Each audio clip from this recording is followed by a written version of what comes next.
তুমি জানো এই রাসমঞ্চ পুরুষেরা সানিছে, তবুও তুমি নারীর বেশ ধারণ করে আজ এই রাসমঞ্চে প্রবেশ করেছ। তাই আমি তোমায় অভিশাপ দিচ্ছি, তোমার গর্ভে সন্তানের সৃষ্টি হবে। আরে বসুন, আমায় ক্ষমা করো না মহেশ্বর, ক্ষমা হবে না। কৃষ্ণ কৃষ্ণ, যে অভিশাপ আমি করেছি এটা ব্যর্থ হবে না।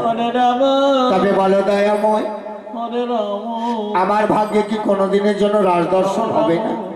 হবে, তবে জানবে না কলিতে তুমি হরে কৃষ্ণ অদ্বৈত হয়ে জন্ম নেবে,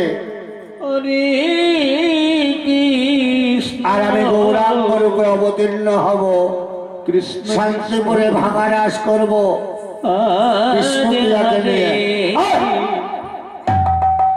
হরে রাম হরে রাম। সেই এই বৃন্দাবনের আসক্ষ, তাই বৃন্দাবনে যত ভক্ত আছে তাদের কাছে বাঁধগিরি করে আমার সেবার আয়োজন করো, এটাই হচ্ছে তোমার শাস্তি।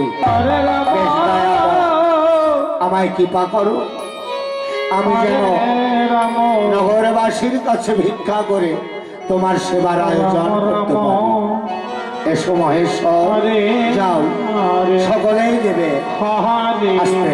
তাই আমার ভক্তভক্তি মায়েরা, গৌর ভক্ত বাবারা, আজ মহেশ্বর গোবিন্দ সেবার জন্য আপনাদের কাছে যাচ্ছে ভিক্ষার জন্য।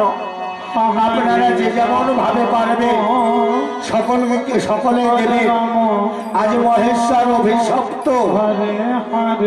তাই ফিরিয়ে দেবেন না, দেবেন। হরে কৃষ্ণ কৃষ্ণ মায়েরা